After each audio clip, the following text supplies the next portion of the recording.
Hola, ¿qué tal a todos? Bienvenidos y bienvenidas a este módulo de compostas y nutrición. El día de hoy pues vamos a platicar sobre las dos compostas más comunes, que es el método de compostaje caliente y la lombricomposta, que va más enfocado urbano, y sobre la nutrición del suelo, cómo se hace de una manera convencional y todas las funciones que tienen los elementos más importantes para las plantas. Entonces vamos a comenzar con el tema de la agricultura tradicional. Como ya lo hemos visto, sobre todo en la sesión pasada, la agricultura tradicional comúnmente vemos este tipo de fertilizantes químicos, los cuales en su mayoría traen solo tres elementos: el nitrógeno, el fósforo y el potasio. En realidad las plantas necesitan alrededor de 42, 43 elementos, entonces no se le está poniendo toda la diversidad de elementos que requieren las plantas. Yo siempre hago la analogía que es como si a un ser humano lo estuvieras alimentando únicamente de tortillas, arroz y frijoles. Seguramente este individuo pues estaría vivo, pero si nosotros le hiciéramos estudios de sangre o de enfermedades, podríamos encontrar que probablemente tenga anemia por una deficiencia de hierro, o esté desnutrido, o a lo mejor problemas neurológicos por una deficiencia de cobre. Entonces es algo muy similar a lo que le pasa a las plantas cuando tienen este tipo de fertilizantes químicos, ¿no? Yo recuerdo esta creencia de que las espinacas eran muy ricas en hierro y que era importante comerlas justo por eso, para que no te diera anemia. Y yo el día de hoy pregunto, ¿de dónde sacan el día de hoy las espinacas el hierro si no se lo estamos regresando a los suelos? Como ya lo vimos en sesiones anteriores, cada vez que nosotros cosechamos algo, estamos retirando todos esos nutrientes y se los tenemos que regresar de alguna manera. Actualmente esto se está haciendo por estos chochos que, como ya les mencioné, solo tienen estos tres elementos.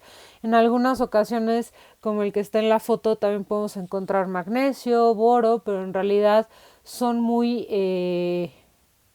disminuyen mucho el número de nutrientes que requieren las plantas, y esto da muchas veces pie a otros problemas secundarios, como son el tema de que siempre esté plagado nuestro cultivo, que tengan enfermedades, y es por eso que también se debe de hacer un alto uso de pesticidas, fungicidas y todos estos agroquímicos para complementar la receta, porque en realidad la planta, al no tener todos los elementos necesarios, es una planta que tiende a enfermarse, que tiende a plagarse.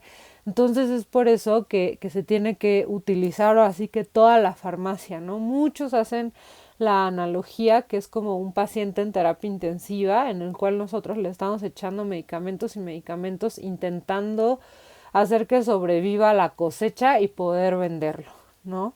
Entonces también esta es una razón por la cual pues los tomates ya no saben como antes, y siempre podemos encontrar este tipo de comentarios, sobre todo en gente mayor que en algún punto en su vida probó un durazno de un suelo que todavía no estaba todo drenado de todos estos nutrientes, y que hoy en día ya. Otro tema también de los fertilizantes, pues es que estos no los absorbe el suelo. Estos fertilizantes, normalmente la cadena en la cual las plantas se alimentan naturalmente, es que este nutriente lo pone biodisponible la microbiología que vive en la tierra, y luego ya la planta lo toma. Con el tema de estos fertilizantes químicos, el proceso pasa de diferente manera. Las plantas necesitan agua, entonces estos fertilizantes químicos, por medio de alcalinizaciones y acidificaciones, se hacen solubles en el agua para que las plantas lo tomen a través de esta agua que ellas necesitan. El problema es que las plantas no pueden absorber el 100% de esos nutrientes, porque cuando hay lluvias demasiado cuantiosas, o cuando el riego es demasiado, pues existen este tipo de encharcamientos, y agregándole a que ningún terreno es plano, pues existe este tipo de erosión, y por la topografía del terreno regularmente todos estos la gran mayoría, ¿no?, de estos fertilizantes va a caer a las cuencas de los ríos, y de ahí, como estamos viendo en la foto, inminentemente pues hacia donde descargan todos los ríos, que es al mar, y podemos ver esa mancha muerta en el Golfo de México, en la cual pues si tuviéramos la oportunidad de ir hacia allá y explorar qué hay, podríamos ver un mar de medusas por este fenómeno que sucede que se llama eutrofización. Esa es una foto de China, pero es algo muy similar lo que sucede en todas estas descargas alrededor del mundo, donde podemos encontrar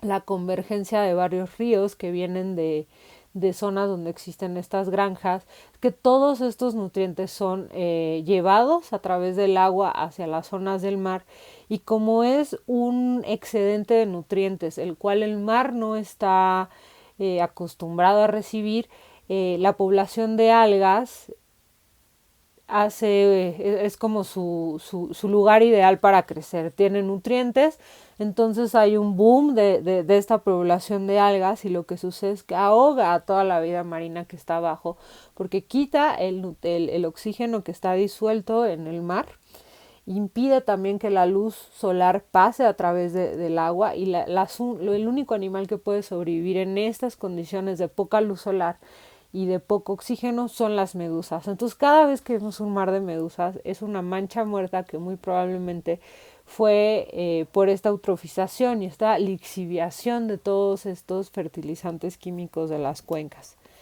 Y pues es muy común, ¿no? Porque que veamos este tipo de paisajes donde vemos un suelo totalmente erosionado. Yo ahí en realidad dudo mucho que tenga materia orgánica. Si vemos, pues vemos un suelo que difícilmente va a absorber agua, que yo no lo veo con nutrientes, es una tierra enferma. Entonces, ¿cómo es posible que esté creciendo este maíz? Pues gracias a estos fertilizantes químicos que se solubilizan en el agua y que la planta toma, ¿no? Es como un poquito hacer como hidroponía, porque ya el suelo en realidad pues no tiene ninguna vida, como los sustratos hidropónicos, que pues siempre son como piedras. Entonces, como algo muy similar, ¿no? Y bueno, ¿no? O sea, esa es una foto, ¿no? Del cañón del Sumidero, y esto es algo que vemos cada vez más común, ¿no? Ríos que antes pues eran de tonos azules, verdosos, ¿no? De colores naturales. El día de hoy lo que estamos viendo es esta foto, son ríos cafés que están llenos de todo este suelo que se erosionó por el mal arado, las malas prácticas, etcétera, etcétera, y de todos estos fertilizantes químicos que están en el agua, ¿no? Y bueno, o sea, ¿cuál es la manera adecuada? Esta foto pues es de un relleno sanitario.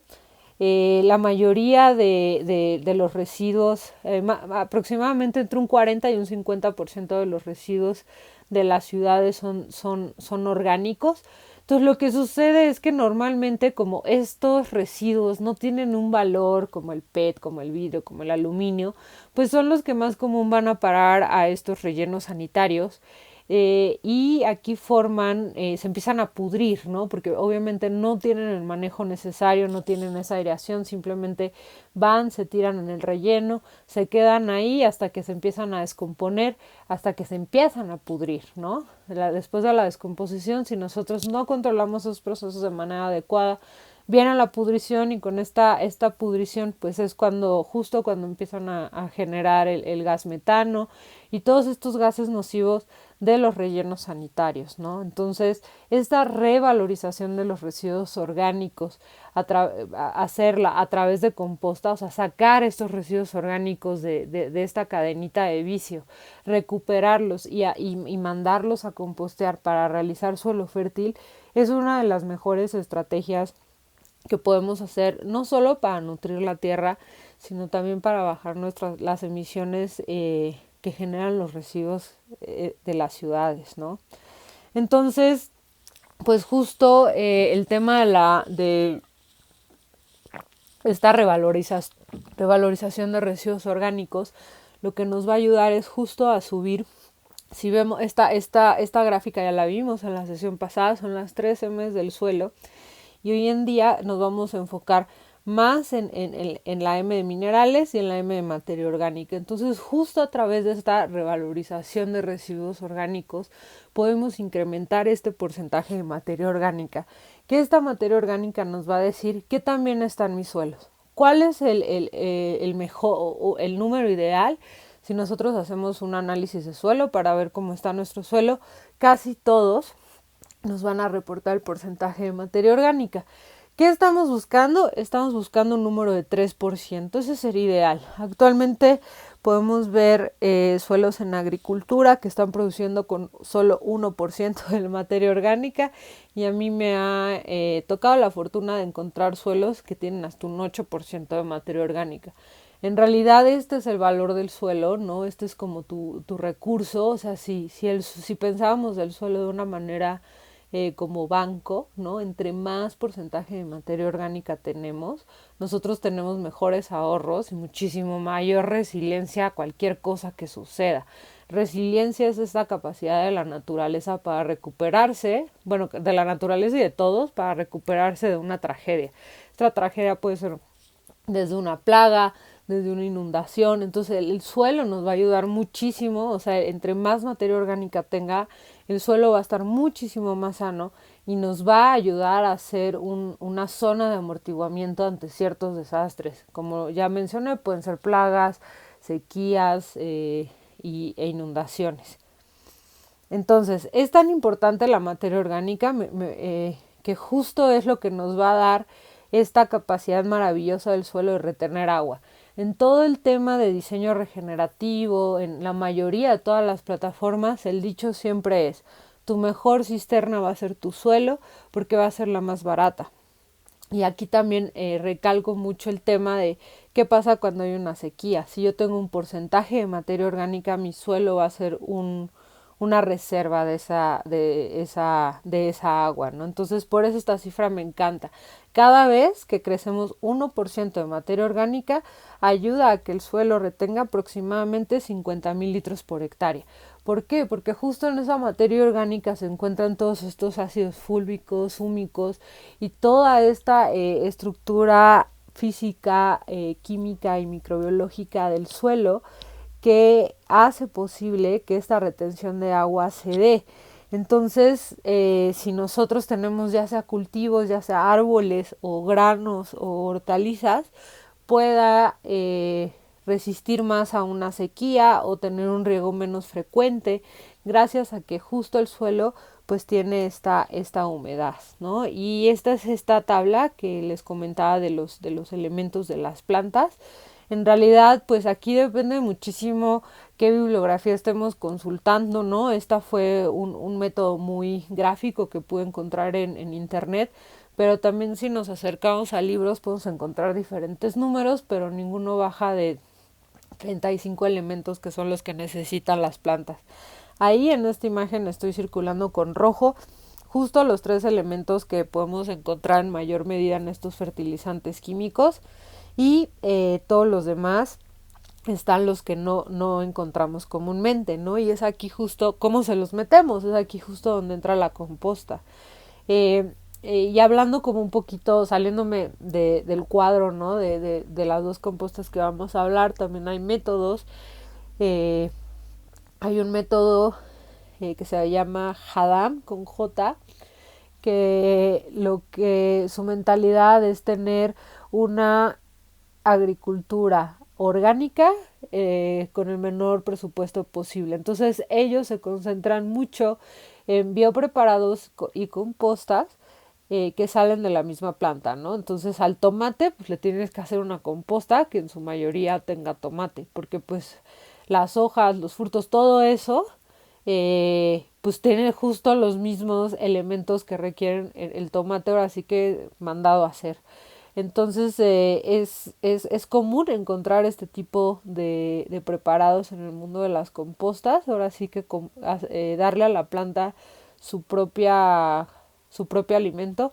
Nosotros en el huerto lo que hacemos, regresando al ejemplo del tomate, pues es que el tomate, como muchos sabrán, pues requiere muchas podas. Igual también esta parte lo vamos a ver en el módulo de mantenimiento general del huerto y plagas. Entonces todas estas podas, pues ¿qué nos sale, no? Todas estas hojas de tomate, y es con eso que nosotros hacemos biopreparados y compostados para aplicárselo. También pues con ciertos tomates que pues salieron feos, cuando tú tienes un huerto orgánico es muy probable que parte de esos tomates pues te los ganen las cochinillas o los caracoles. Entonces todo este tipo de fruto dañado se puede ir a las compostas para que nutrir a la generación, a la misma o a la siguiente generación de tomates, ¿no?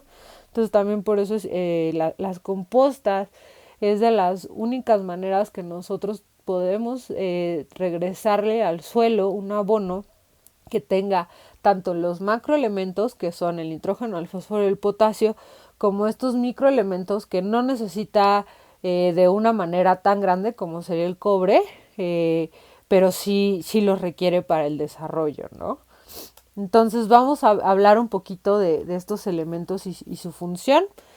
Vamos a empezar con el silicio. Igual este es un elemento que se requiere en mayor, en una gran medida. Es el elemento que más abunda en la corteza terrestre después del oxígeno. Está presente en casi todas las rocas que hay en nuestro planeta. En el suelo el silicio se disuelve por la acción de los ácidos orgánicos producidos por los microorganismos. Entonces nos va a dar una serie de ácidos que ya son, ya los puede, ¿no? comer a la planta. Y también pues dentro de esta degradación de los ácidos propios del suelo pues encontramos los famosos húmicos y fúlbicos. Igual pues en el tema agropecuario, en el tema de agricultura moderna, pues obviamente esto igual se hace con ácidos artificiales, ¿no? La solubilización. El silicio en las plantas se puede observar en esos pelillos que vemos, el famoso aguate. Yo soy una de las que son alérgicas a eso, y muchas personas tienen sensibilidad. Estas las podemos ver sobre todo en las superficies de hojas y tallos como el maíz, la consuelda, o sea, todas estas hojas. Si una planta es muy rica en silicio, resiste mucho al clima, a los insectos y a enfermedades que puedan atacarle porque le da esa dureza. Por ejemplo, el bambú es una de las plantas que más silicio tiene, inclusive pues te puedes llegar hasta cortar con la hoja de lo dura que es. ¿Cómo se los podemos agregar? Con biofertilizantes, con harina de rocas principalmente, cenizas. Todas estas contienen una buena cantidad de silicio y también acolchados de bambú, ¿no? También. A nivel pues, celular, estos forman estructuras como los fitolitos y los tricomas que intervienen en la fotosíntesis. Estos reflejan y absorben la luz solar, y al tener silicio incrementamos de este modo la acción fotosintética, y con ello pues la planta crece mucho más grande. Y el siguiente es el nitrógeno. Pues es el elemento que más abunda en la atmósfera. Hay más nitrógeno que oxígeno. Estamos hablando más o menos de un 78% de composición. Su función en las plantas es estimular el crecimiento y la formación de las proteínas, ya que juega un papel clave en la división celular. También produce el color verde característico de una planta saludable y promueve la suculencia de frutos y granos. Entonces, cuando nosotros vemos una planta que tiene manchas amarillas en cierto patrón, porque también esto puede ser falta de magnesio, igual también ahí es importante siempre pues buscar informarnos más, ¿no? Buscar, por ejemplo, imágenes de varias plantas que tengan falta de nitrógeno y ver el patrón que siguen estas manchas amarillas, ¿no? La acción del potasio, del fósforo y de otros nutrientes es estimulada por el nitrógeno. Entonces muchas veces nos puede suceder que nosotros estamos pensando que tenemos una deficiencia de fósforo y en realidad es de nitrógeno, porque es el nitrógeno es el que le ayuda a esos elementos a actuar, ¿no? Igual también no todo en mayor medida hace bien. Si nosotros tenemos un exceso de nitrógeno, esto puede demorar el cultivo, lo atosiga tal cual. disminuye su calidad y baja la resistencia a las enfermedades. Por eso es súper importante que todos estos nutrientes, uno de ellos, de los más principales, el nitrógeno, que estén equilibrados en un balance en relación con los otros nutrientes, ¿no? De todo el nitrógeno que existe en el suelo, la materia orgánica contiene de un 95 a un 98. Sin embargo, el nitrógeno, antes de ser usado pues por las plantas, les digo, es la cadenita de la que estábamos hablando, tiene que ser transformado por las bacterias del suelo en formas disponibles, como los nitratos, que igual también están presentes en sistemas hidropónicos y acuaponía, son la fórmula química en la cual pues, las plantas de las raíces de las plantas los pueden absorber. Un balance adecuado pues justo hace que la disposición de este nitrógeno, porque también aquí los microorganismos pues nos ayudan, ¿no?, a este balance, a diferencia de los químicos que simplemente pues está diluido en agua y pues se lo dan a las plantas a fuerza, ¿no?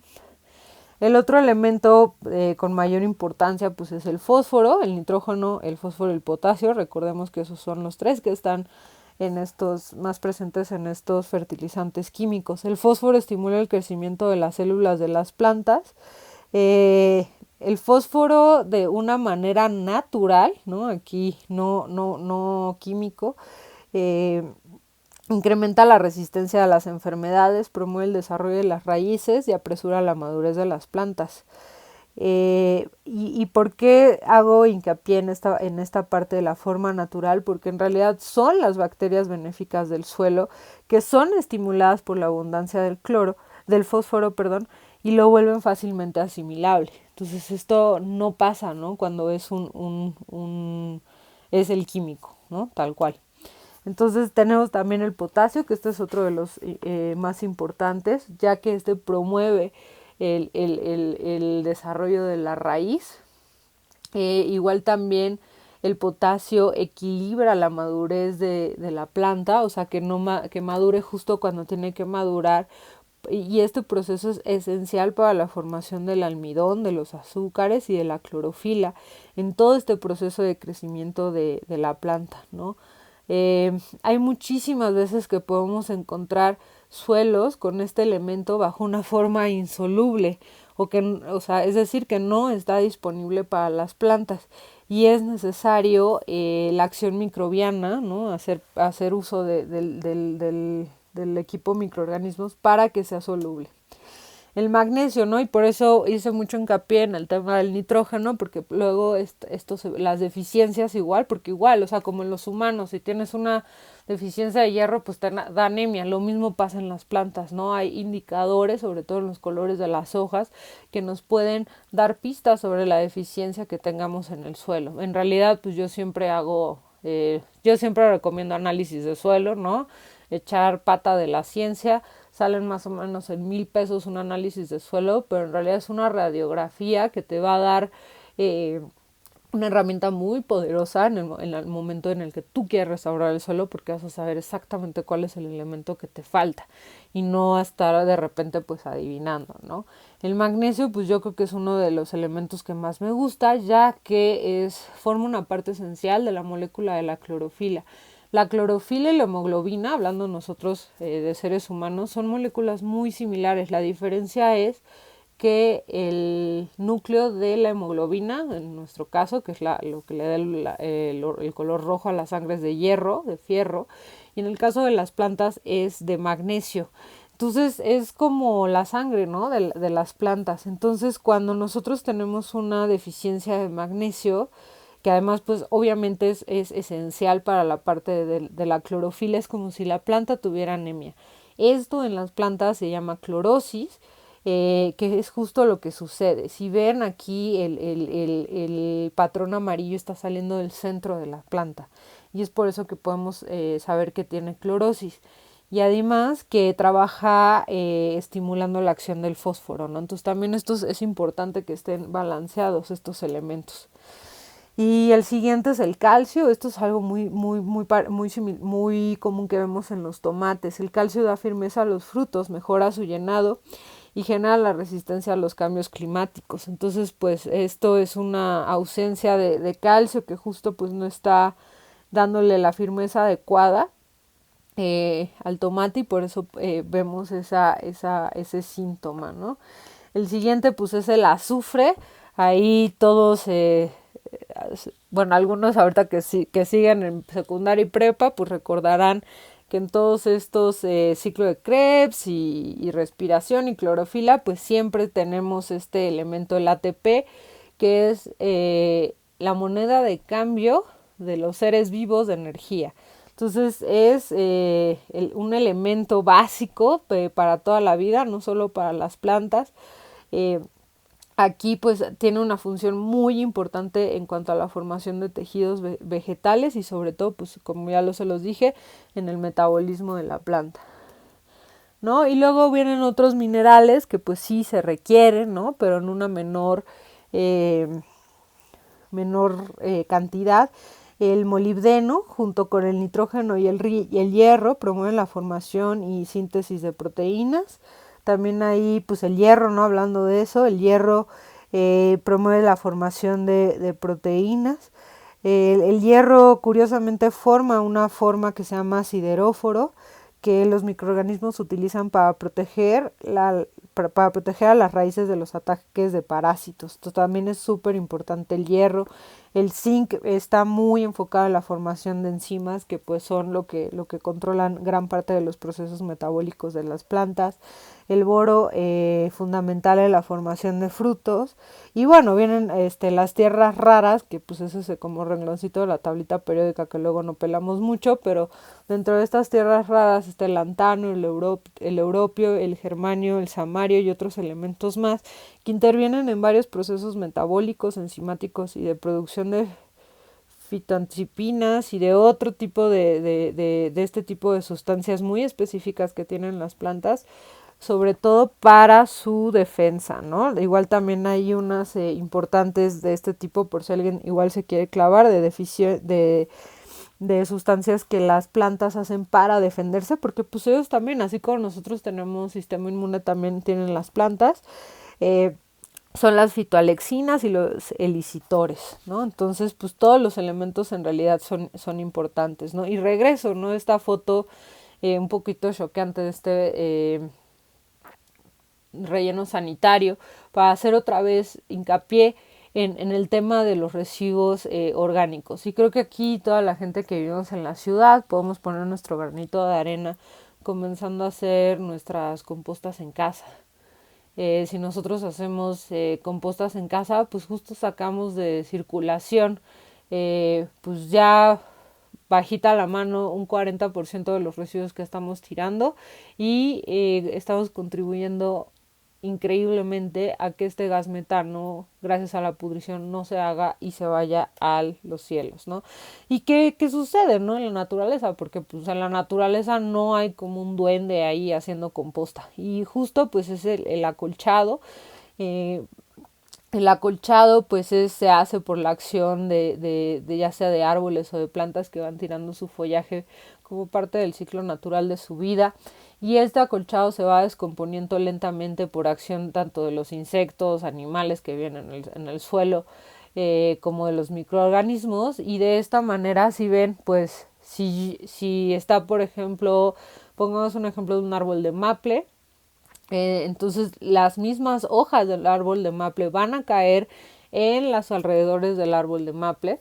Y además es curioso, ¿no? Porque el tamaño de la copa es igual, un reflejo de lo que hay arriba es un reflejo de lo que hay abajo. Entonces el tamaño de la copa es equivalente al tamaño de las raíces. Entonces justo toda esa área donde esa copa va a estar tirando esa hoja es justo donde está la raíz, y donde yo quiero ese acolchado, y que estos nutrientes que vienen del mismo árbol y de la misma hoja entren en este ciclo en el cual pues yo no estoy poniendo ninguna composta, porque estamos hablando de un bosque y de un sistema natural. Entonces justo eso es lo que nosotros queremos recrear.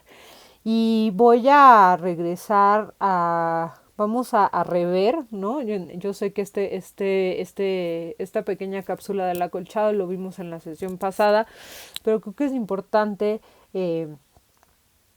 otra vez, pues revisitar, ¿no? La importancia del acolchado. Entonces vamos a ver, Javier, ahí que nos hable de la importancia del acolchado, recordando que este video lo grabamos en el huerto del proyecto Las Cañadas en Huatusco, Veracruz. Y por el cultivo de nuestros alimentos queremos imitar las mejores condiciones que puede ofrecer la naturaleza para el suelo de nuestros cultivos. Entonces aquí tenemos un ejemplo de una técnica que se llama doble excavación, donde se hacen unas excavaciones de hasta 60 centímetros de profundidad, donde se afloja el suelo, eso para airear. Nuestros cultivos necesitan oxígeno para descompactar y que las raíces puedan crecer bien. Y bueno, aquí es importante notar cómo siempre el huerto es mantenido hasta arriba con una capa de acolchado. Bueno, ahora sí vamos a entrar en materia de pues cómo se hacen estas compostas. Vamos a tocar las dos más comunes. Vamos a empezar por la Berkeley. ¿Por qué se llama Berkeley? La composta Berkeley fue este método de compostaje, pues fue descubierto en la Universidad de California, Berkeley, por eso es su nombre. También se le llama composta caliente. Vamos a ver justo un video de cómo cuál es su modo de operación, ¿no? Ahí estamos viendo a Javier y Arturo. Ese es un monte de composta Berkeley que pues nosotros armamos. Ahorita voy a entrar en detalle de cuál es la proporción, cómo se arma. Pero lo que tiene, vamos a hablar de generalidades de la composta, ¿no? ¿Por qué se llama caliente? No sé si puedan apreciar en el video cómo sale este vapor. Es porque gracias a esta proporción y volteado constante de esta composta se genera el calor. Más o menos la temperatura ideal, estamos hablando que es entre 62 y 75 grados centígrados. Esto es justo la temperatura que se requiere para que toda esta materia orgánica se descomponga de una manera más acelerada. Por eso es el volteo constante, porque estamos intentando que exista homogeneidad durante todo ese proceso.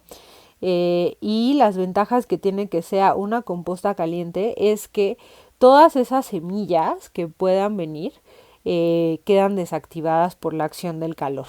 ¿Cómo vamos a hacer esta composta Berkeley? Pues nosotros aquí, esta es la composta que nosotros hacemos y el método que nosotros elegimos. Lo que estamos viendo, pues es, si vieron en el inicio del video, desmontan esta malla electrosoldada. Ponemos una malla electrosoldada y empezamos a hacer la composta a manera de capas. Más o menos la proporción es 30 partes de materia seca. ¿Qué podemos utilizar de materia seca?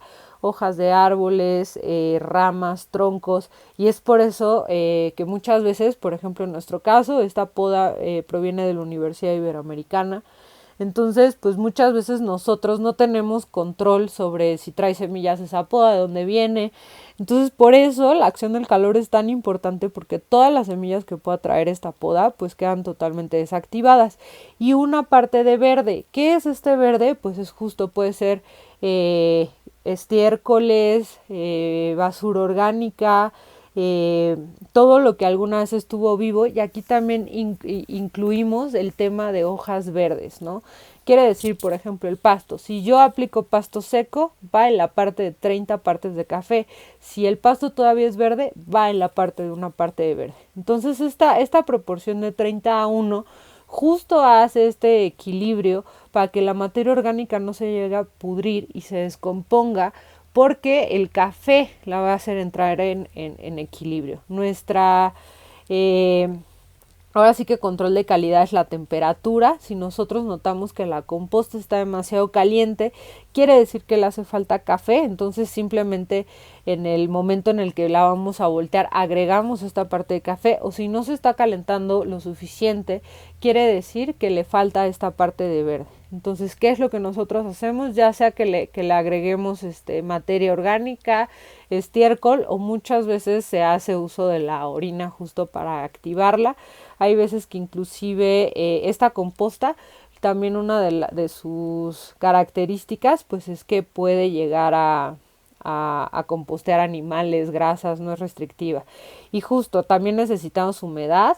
Ahí lo que estamos haciendo es la prueba del puño. ¿Qué tan húmeda la queremos? Pues es justo eso, que nosotros agarremos un puño de esta composta y en el momento que la apretemos, pues podamos sacar 1 o 2 gotitas. Esto nos dice, ¿no? Que la composta pues ya está lista.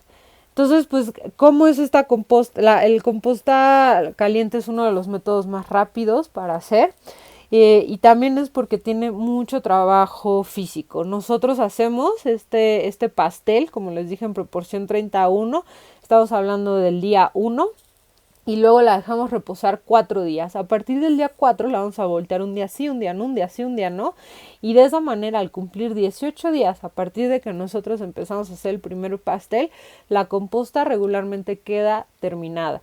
¿Qué sucede si un día no la volteo? Simplemente se va a tardar más tiempo en hacerse. ¿Qué sucede si al día 18 lo hice todo conforme me dijeron, pero al día 18 todavía no está hecha? También esto influye mucho el tipo de clima. Si nosotros hacemos esta composta en un clima muy frío o con poca humedad, va a tardar unos cuantos días más. A diferencia, si nosotros la hacemos en un lugar caliente y con mucha humedad, quizá pueda tardar menos. Entonces también es importante considerar que pues no es exacto, ¿no? También mucha gente luego se estresa por querer medir exactamente esta proporción de 30:1. En realidad esta proporción se hace un poco a ojo o a pala, no es necesario pesar. Les digo que siempre el uso de la temperatura con termómetros de composta pues nos va a ayudar a saber la calidad de la composta por medio de esta medida cuantitativa, que justo pues es este termómetro, ¿no? Es un termómetro que parece como de carne, pero es un poco más grande.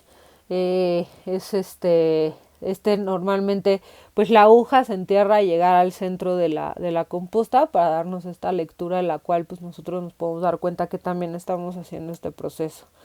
Y pues justo pues ahí tengo como un esquema, ¿no? De cómo va sucediendo este proceso, cómo se deja reposar 4 días y cómo podemos ver que en el centro es donde comienza a hacerse este proceso de descomposición. Y es por eso que nosotros tenemos que voltear la composta de la manera más homogénea posible, intentando que lo de afuera quede, que lo de adentro quede afuera, para que justo este proceso sea de la manera más homogénea y pueda tardar estos 18 días. En realidad, yo sé que muchas personas pues piensan en una Berkeley y dicen, no, pero pues eso es muy lejano a mí porque yo no tengo el espacio. Pero yo me he topado con muchas personas urbanas que hacen la famosa composta clásica. Pues la composta clásica es esta composta Berkeley que simplemente nunca la mueven. Es muy difícil que la muevan, o al menos que tengan estos composteros que rotan, que son como unos botes, ¿no? Que están en un rodillo, como un rodillo gigante. Entonces ahí sí las podemos voltear. Pero pues si nosotros hacemos esta composta, que siempre comúnmente la gente te dice, no, pues yo lo que tiro de basura orgánica se lo pongo en tierra o en hoja, pues es un poquito, es hacer esta composta Berkeley sin sabiendo. Nada más que en el momento pues que nosotros la dejamos sin mover, es por eso que a veces llega a tardar hasta 1 año. Si nosotros estuviéramos volteando la composta y buscando que esta proporción 30:1 pues sea muchísimo más eficiente, ¿no? El proceso de compostaje. Entonces también aquí es importante, aquí encontré esta información de ver las proporciones. Yo les dije 30:1, pero hay muchísimas veces que pues a lo mejor no tenemos esta hoja seca y tenemos que usar otros materiales, ¿no? Entonces, por ejemplo, ahí la primera es hojas secas, leaves, hojas secas, que les dije que más o menos de 30:1 la proporción.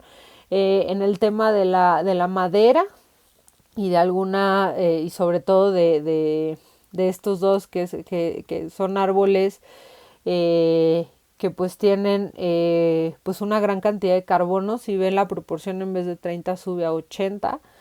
También está la paja, el acerrín, la corteza, el papel, la basura orgánica. y pueden encontrar muchísimas de estas listas porque es una composta bastante estudiada en el cual nos pueden dar este tipo de proporciones para hacer una composta mucho más eficiente. Esta es una foto de los composteros que les digo, ¿no? Urbanamente, pues es una manera más fácil, ¿no? De hacer este tipo de compostas, ya que pues nada más la tienes que rotar y no necesitas un espacio muy grande y gran fuerza física para hacerla, ¿no? Entonces nosotros utilizamos este método de composteo porque también hicimos un sondeo de los insumos que teníamos a la mano. Como ya les dije, cada vez que nosotros sacamos una verdura de nuestro huerto y la vendemos, pues esos nutrientes se van. Entonces el reto de todos los que estamos haciendo agroecología es cómo voy a regresar esos nutrientes a la tierra que se están llevando, ¿no? Y además nos los estamos llevando y luego vamos al baño de nuestras casas, lo tiramos en el agua potable y se va y contamina otra cosa, ¿no? Entonces ni siquiera lo estamos usando tan inteligentemente esos nutrientes. Entonces, ¿qué hacer con eso? O sea, ¿cómo cerrar el ciclo? No podemos encerrar a las personas hasta que caguen en nuestro baño seco. Entonces, ¿qué podemos hacer?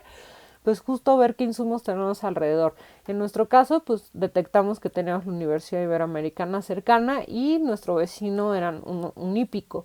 Entonces, justo con el estiércol y la poda de la Universidad Iberoamericana, pues nos da la oportunidad de hacer este tipo de composta, que además ya mandamos a analizar y vimos que era muy, muy buena composta en cuanto a toda la cantidad de minerales que trae. Además también es importante porque mucha gente le da la cacafobia, que cuando el hecho de que esta composta sea caliente y se esté calentando a esa temperatura y manteniéndola por cierto tiempo, pues justo hace una especie de pasteurización que me va a estar desactivando todos los patógenos que pueda traer ese estiércol.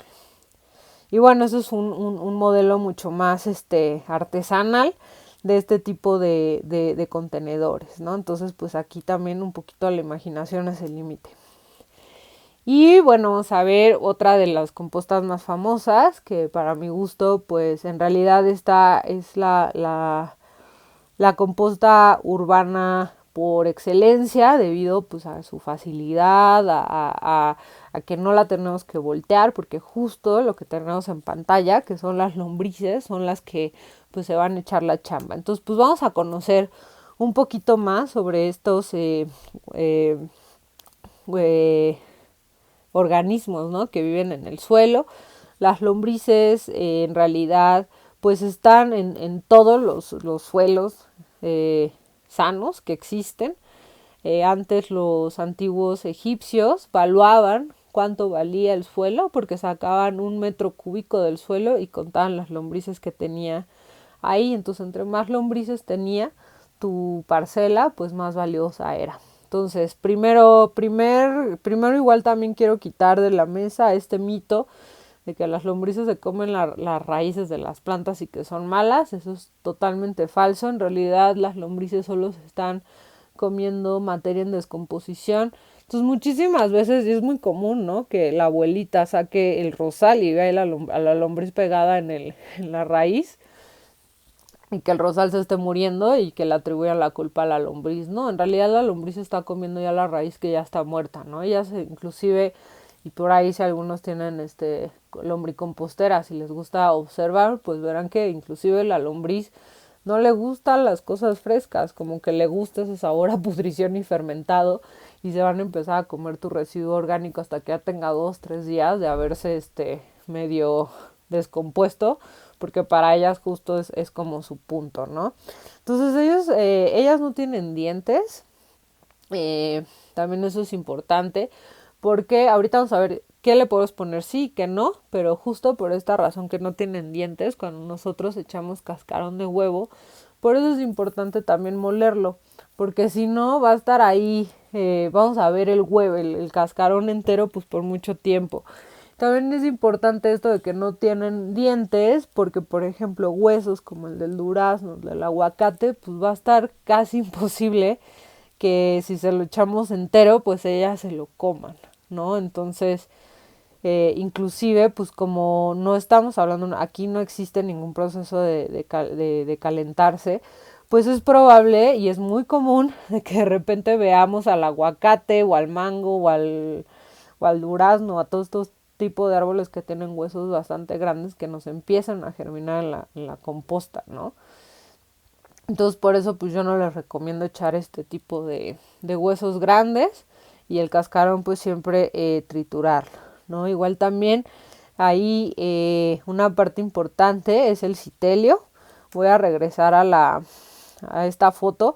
No sé si ahí ven varios cuerpos de las lombrices que tienen como un anillo alrededor de su cuerpo, ¿no? Ay, perdón, aquí lo estamos viendo en el esquema. El citelio, justo cuando este anillo aparece, nos va a decir que la lombriz está lista para reproducirse.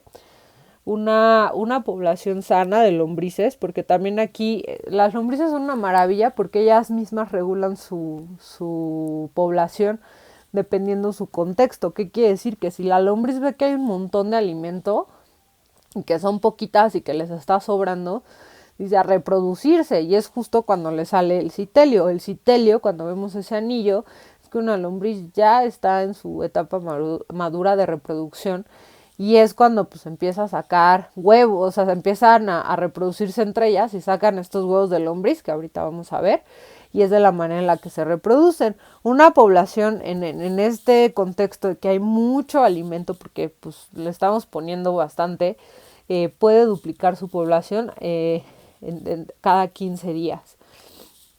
Pero en el caso contrario, o sea, si la lombriz está viendo que pues les falta alimento, pues se dejan de reproducir. Y esto también es muy importante porque pues a nosotros nos ha tocado con clientes que se estresan demasiado de, es que como sé cuántos kilos le tengo que poner de alimento para que no se mueran de hambre. Siempre les digo, no se preocupen, son más inteligentes de lo que nosotros creemos y ellas mismas solitas saben cuánto necesitan, cuántas lombrices necesitan para procesar la basura que nosotros les estamos poniendo. Más o menos una lombriz come alrededor entre un 80 y un 90% de su peso corporal diario, que quiere decir que si yo le estoy poniendo 1 kilo de basura, de residuo orgánico, pues más o menos ellas se van a estar comiendo entre 800 y 900 gramos si tuviéramos, digamos, el kilo de lombrices ahí. En realidad yo les diría, no se estresen por esos números, simplemente es información que está bueno saberlo, pero su población de lombrices va a ser regulada por ellas mismas, ¿no? Y justo ahí tenemos una foto de un huevo de lombriz. Esta es su manera de reproducción. En estos huevos pues no solo es de una lombriz, sino que inclusive puede haber hasta 15 lombrices dentro de un huevo, son unas mini lombricitas. Es muy común que cuando nosotros estemos cosechando lombricomposta, que lo vamos a ver más adelante en un videito, que pues se nos vayan estos huevos o se nos vayan lombrices bebés, no hay ningún problema. Como yo les dije, en la época de los egipcios, siempre recuerden ese dato, entre más lombrices tuviera mi tierra, más cara era. Ahora, sí es importante, pues sí, siempre tener un pie de cría o separar un núcleo o pie de cría de lombrices para volver a iniciar nuestra composta, pero eso lo vamos a ver en un video más adelante, más a detalle, ¿no? Solo quiero aquí que vean cómo es la forma del huevo de la lombriz. Y bueno, ¿qué sí echarle y qué no echarle? Ok, las lombrices, esta es como una de las un poquito desventajas de este tipo de lombricomposta, pues es que las lombrices son crudiveganas. Entonces, sí, todos los desechos orgánicos crudos, por ejemplo, el ideal aquí sería como el que sale del extractor de jugo, porque no solo está crudo, sino también está molido. Entonces, también recordemos eso, o sea, las lombrices no tienen dientes. Entonces también yo conozco a varias personas que les licúan la basura orgánica para que se la coman más rápido. Y entre más pique esa basura orgánica, más rápido va a ser este proceso porque la lombriz no va a tener que masticar. La cáscara de huevo sí se puede. Yo aquí igual también les recomiendo pues lavar el huevo para que no se nos vaya nada del interior.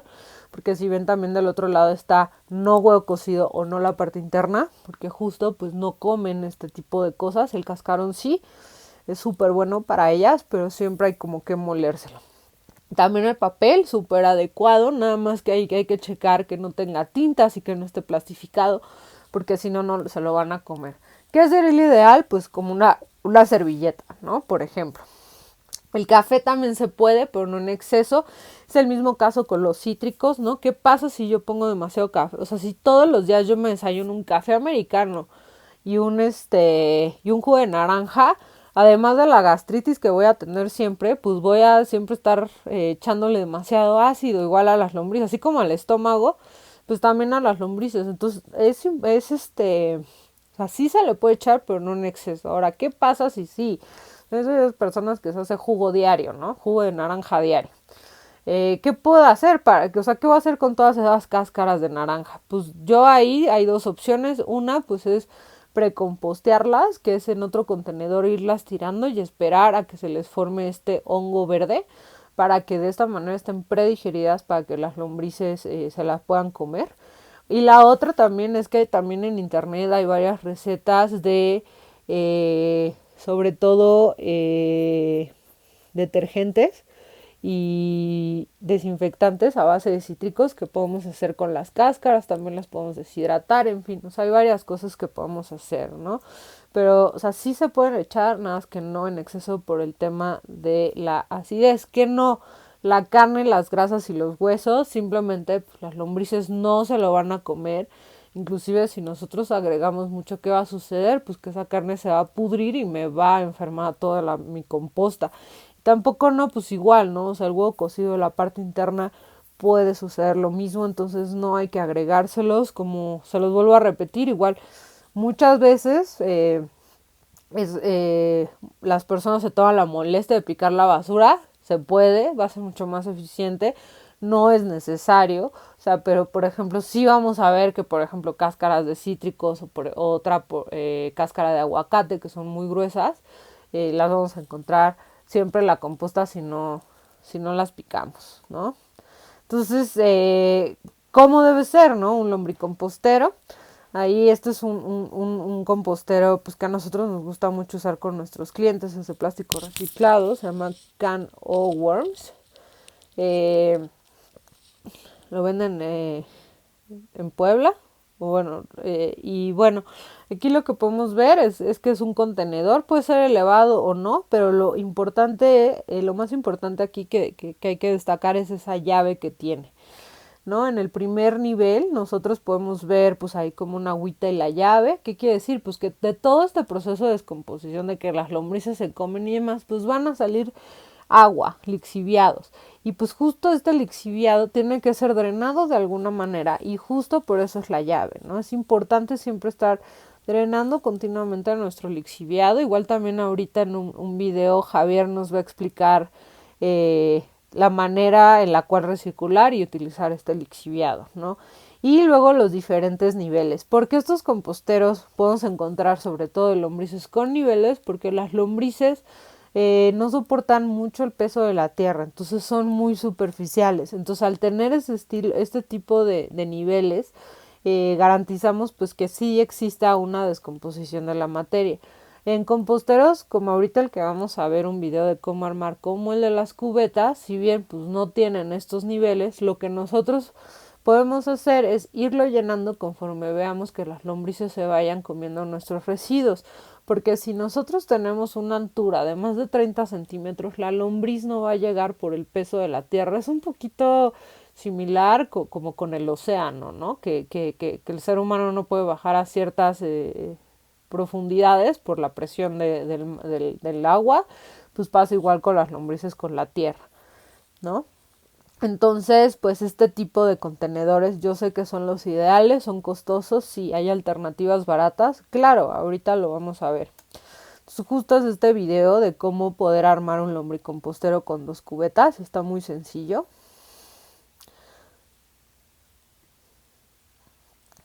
Entonces, empezamos con una cubeta, ahí lo que estamos haciendo es marcar los hoyos por el cual yo quiero que el lixiviado pase, ¿no? Estos son hoyos de drenaje.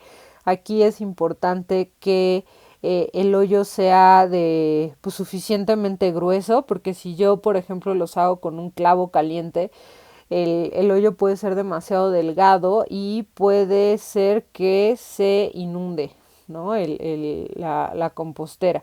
Entonces aquí se hacen estamos utilizando 2 cubetas porque justo requerimos un receptáculo donde se nos guarda el lixiviado. Entonces esa es la cubeta que va a ir afuera. Ahí estamos utilizando una broca mucho más gruesa porque ahí lo que nosotros queremos meter es justo esa llave para poder sacar el lixiviado, ¿no? Justo ahí estamos enroscando, ¿no? Esa llave con su empaque. También aquí es importante, antes de armar nuestra compostera, pues es probar que este empaque y esta llave estén colocadas adecuadamente con agua, ¿no? Porque pues si nosotros, por ejemplo, en mi caso que yo tengo esta cubeta en la cocina, pues lo último que quiero es un charco de lixiviado, ¿no? Entonces también es importante por eso ponerle 2 empaques, ahí como lo están viendo en el video, estos empaques van a impedir que el lixiviado se me salga del contenedor. Y luego pues ahí ahora si ven está el empaque, la cubeta y el empaque, le estamos poniendo justo el otro lado de la rosca para que ajuste este empaque y de esta manera no tengamos filtraciones, ¿no? Igual también muchas personas también hay veces que le ponen ahí una pequeña redecita para que no se nos tape la llave. En realidad pues a nosotros pues no nos ha sucedido que se nos tape, ¿no? Solo ahí es como una recomendación. Eh, y siempre, ¿no? Ahí justo, pues lo que estamos haciendo es llenarla con agua y viéndola y verla que no hay ninguna fuga. Y si hay fuga, pues es mucho más sencillo resolverla con agua. Entonces una vez que ya tenemos la cubeta, justo ahí pues lo que estamos haciendo es cortando los residuos, aplastando el huevo para poner una cubeta dentro de la otra. Ponemos una capa de paja, que eso nos va a ayudar también un poquito de filtro. La basura orgánica y justo también ahí igual se pueden poner mermeladas, se me olvidó mencionar eso, y en esa maceta va nuestro pie de cría. También siempre es importante tapar este lombricompostero con una capa gruesa de paja porque es ahí donde las lombrices van a descansar y van a vivir. También lo vamos a ver más a profundidad en el siguiente video, pero esta es la estrategia que nosotros podemos tener cuando hay mosquitas o fauna que no queremos en nuestra lombricompostera. ¿Esto por qué lo tenemos? Porque es muy simple. Cuando tenemos la basura descubierta es muy fácil para las moscas y otra fauna pues llegar y poner sus huevos ahí. Si nosotros tenemos la paja, pues es una barrera física que le estamos poniendo para impedir que pase esto. Entonces igual también esto es un ejemplo muy similar que vemos. A nuestra izquierda podemos ver un lombricompostero que se hizo con cajas de pollo. Estas cajas pues me gusta mucho usarlas porque son extensivas, como ya les dije, las lombrices viven en la superficial y pues aquí básicamente pues tú puedes ir haciendo tus módulos de manera bastante económica y a la derecha pues tenemos un poquito lo mismo pero en caro, en hecho a su función. Este es un lombricompostero que podemos encontrar en Mercado Libre, hecho en México y la verdad pues funciona súper bien, está bastante grande, igual de PET reciclado. Es uno de para una familia es el ideal, ¿no? Igual también si alguien está interesado en el link nos puede dejar comentarios en el video de YouTube y se los compartimos con mucho gusto. Bueno, vamos a hablar del lombricomposta. La lombricomposta es una de las maneras más fáciles de compostear nuestros residuos en casa y sobre todo si habitamos en alguna ciudad donde no tenemos tal vez un jardín o áreas grandes libres para hacer composta como la composta Berkeley o la composta caliente. Entonces la lombricomposta requiere muy poco espacio, pero las lombrices pues requieren ciertas condiciones para poder ayudarnos a hacer todo este proceso de compostaje de nuestros residuos orgánicos. Entonces para hacer una lombricomposta es muy sencillo.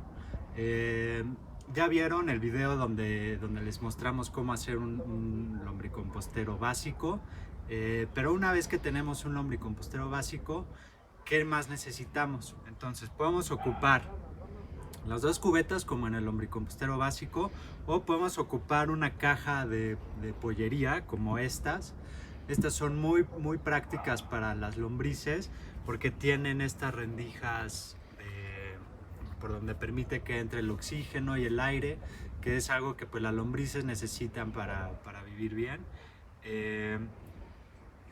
Y además son espacios que tienen poca profundidad y son amplios, ¿no? Al contrario de las cubetas. Entonces las lombrices viven en la parte superficial de la tierra. Ellas casi no bajan a más de 50 hasta 70 centímetros, pero más allá de eso no se encuentran las condiciones para que puedan vivir.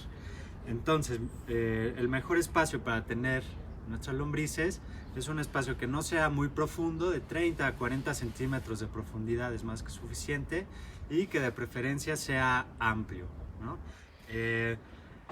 Entonces les voy a abrir el lombricompostero para que puedan ver un poco lo que hay adentro. Acá tenemos ya casi el lombricompostero lleno. Básicamente, como manejamos un lombricompostero como estos y como ustedes lo pueden hacer en casa, es echando sus residuos sólidos como estos, que son los que genera pues una casa normal aquí en una ciudad como la Ciudad de México. Entonces se le aplican los residuos en la capa de hasta arriba, y las lombrices lo que van a hacer es ir a buscarlos. A las lombrices les gusta consumir los residuos ya con un proceso de descomposición pues 2-3 avanzado. Entonces cuando se los echamos así directamente frescos, pues tal vez no veamos que se los están consumiendo así enseguida, pero en cuanto empiecen a descomponerse solitos, las lombrices los van a tomar. Las lombrices pueden comer alrededor del 70-80% su peso al día. Eso significa que si nosotros les echamos 1 kilo de residuos en proceso de descomposición, pues ellas van a consumir el 70-80% de esos residuos y convertirlos en lombricomposta, que no es más que las heces de la lombriz. El mal llamado humus, ¿no? El humus en realidad es la parte final de descomposición de la materia orgánica. La lombricomposta no es más que popó de lombriz. Entonces, tenemos nuestros residuos frescos, y para que nuestros residuos frescos no atraigan no despidan malos olores o atraigan animales como ratas o insectos como moscas o algo por el estilo, lo que necesitamos es cubrir siempre nuestra lombricomposta, ya sea con paja, con hoja seca. Se puede utilizar también cartón, de preferencia cartón que venga sin impresiones. Hay tintas que todavía son pues tóxicas, y con el simple hecho de cubrir nuestra lombricomposta con una capa de materia seca hasta arriba es más que suficiente.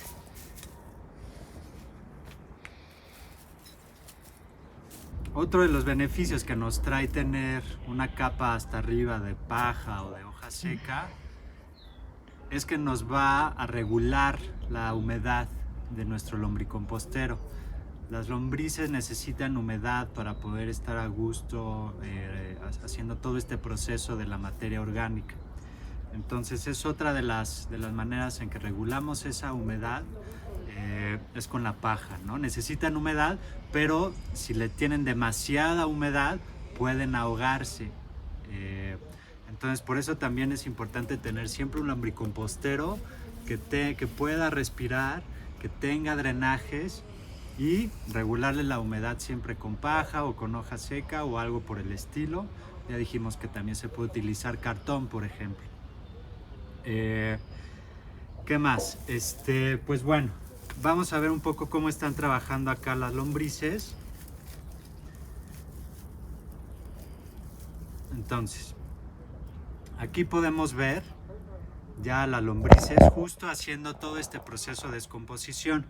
Lo que vemos blanquito alrededor de las lombrices son ácaros, que son pues habitantes naturales de un espacio como estos, ¿no? Ellos también están haciendo un trabajo de descomposición junto con las lombrices. Podemos encontrar también cochinillas. Ellas están haciendo lo mismo, un trabajo de descomposición. Entonces no es que nuestro lombricompostero esté contaminado o que ya no funcione. Siempre y cuando veamos todavía a las lombrices como una población saludable y creciente, pues el lombricompostero sigue bien. Entonces aquí podemos ver igual ya cómo pues mucha de la materia que hemos echado al lombricompostero se convirtió en lo que llamamos lombricomposta, que como les decía no es más que la popó de las lombrices. Esta popó de las lombrices tiene unas cualidades que a la hora de aplicar en el suelo, en el huerto o en algún cultivo son pues maravillosas, ¿no? Como regulan, por ejemplo, el pH del suelo, que es muy importante para tener cultivos saludables, retienen muchísima humedad, entonces necesitamos regar menos. Son un hábitat increíble para los microorganismos y la microbiología del suelo. Esto pues hace que los nutrientes estén mucho más disponibles y le da muchísima estructura también, ¿no? Esto permite la oxigenación del suelo y es una materia, pues ya la popó de la lombriz es un estado del suelo súper estable. Es muy difícil ya que podamos perder ese estado con facilidad, ¿no? Entonces lo mantiene saludable por mucho tiempo. Estos son los beneficios de la lombricomposta en nuestro huerto y es además pues la manera más sencilla de hacer composta en la ciudad. Uno de los síntomas que podemos ver en nuestro lombricompostero de que hay tal vez demasiada humedad es algo como esto, que es que las lombrices se empiezan a pegar al techo o se empiezan a pegar a las paredes del lombricompostero. Entonces este es un síntoma de que puede haber mucha humedad y de que también el lombricompostero puede estar recibiendo demasiado calor.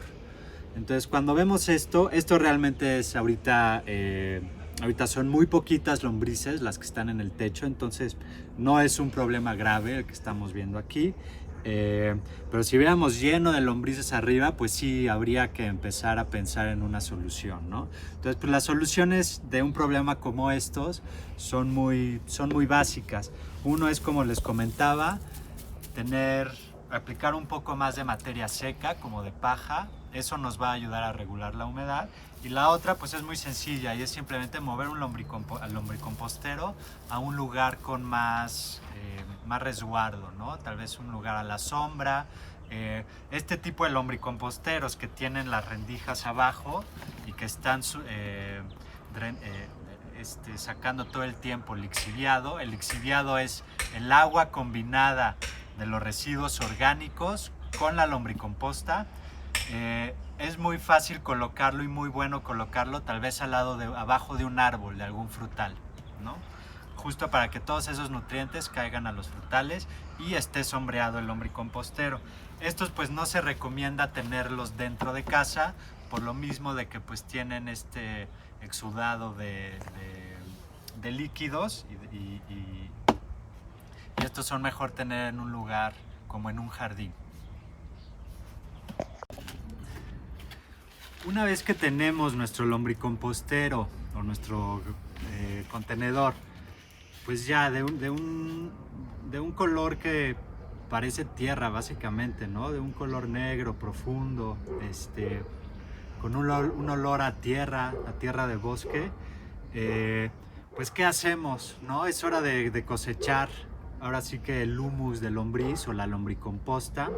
¿Y cómo hacemos esta cosecha sin llevarnos a todas las lombrices, ¿no? Y manteniendo un pie de cría para poder seguir aprovechando nuestros residuos? Pues es muy fácil. Lo único que tenemos que hacer es conseguir puede ser un costal de estos de naranjas que tienen hoyos, un costal para ropa de lavadora, Puede ser incluso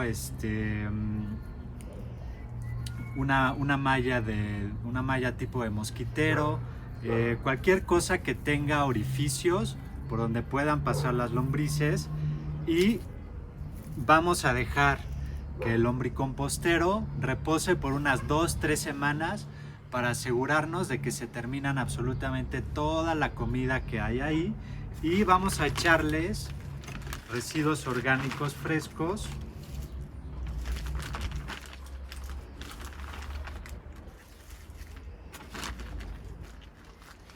dentro de la malla o dentro de del costal, o dentro de pues lo que hayamos conseguido. Una vez que hagamos eso, como las lombrices van a estar pues ya con mucha hambre, muy hambrientas, ese costal lo vamos a meter a nuestro lombricompostero.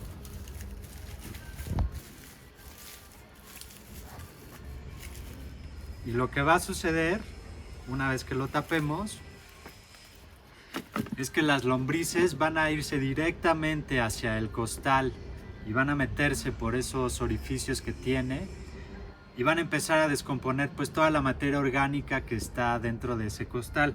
De 3 a 5 días vamos a ver entonces que el costal está lleno de lombrices. Una vez que veamos que está lleno de lombrices, podemos tomar ese costal como nuestro pie de cría para comenzar una vez más en un nuevo contenedor y utilizar toda la lombricomposta en el huerto o en algún frutal o en algún lugar donde queramos pues que la planta esté creciendo fuerte y saludable.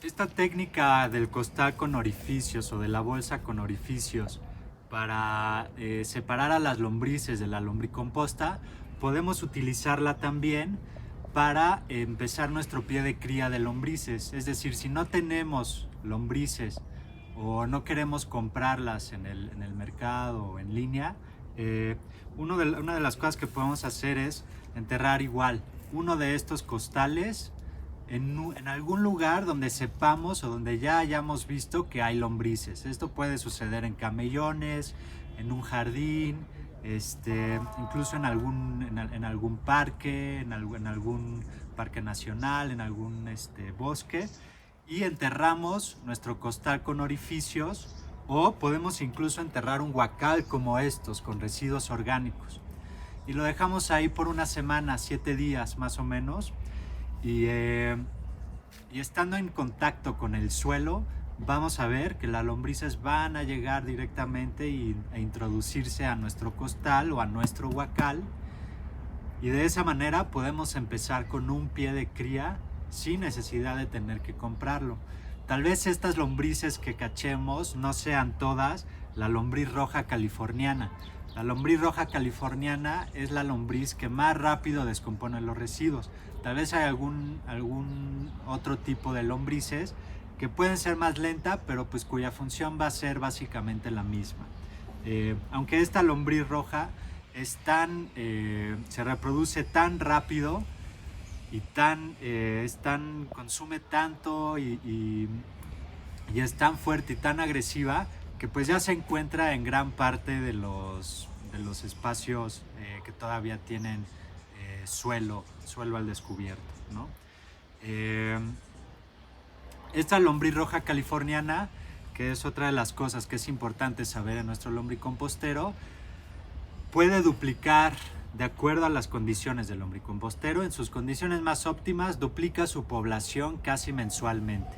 Entonces, con que empecemos con poquitas lombrices, como con un costal como estos o una bolsa como estos, es más que suficiente para que cada mes nuestra población de lombrices vaya creciendo, ahora sí que exponencialmente. Una de las maneras más populares que van a ver en línea o en muchos cursos es pues justo el lombricompostero que aprendieron a hacer en el video. Que es un lombricompostero como este. Es un lombricompostero muy sencillo de hacer. Son básicamente 2 cubetas. La cubeta de arriba tiene orificios en la parte de abajo para que escurran todos los líquidos y los lixiviados, y la cubeta de abajo tiene una llave para recogerlos. Entonces es un funcionamiento muy sencillo. Se maneja básicamente que como cualquier lombricompostero, siempre con su capa de paja o de hoja hasta arriba para poder regular la temperatura y que no se llene de mosquitos, regular la humedad. Entonces siempre con su capa de hojas de materia seca hasta arriba. Y vamos a ver que si abrimos las llaves de un lombricompostero como estos, hay que inclinarlos a veces un poquito, pues se recogen todos los líquidos que suelta el residuo orgánico de nuestras casas. Entonces, esto es a lo que se le llama el lixiviado de lombriz.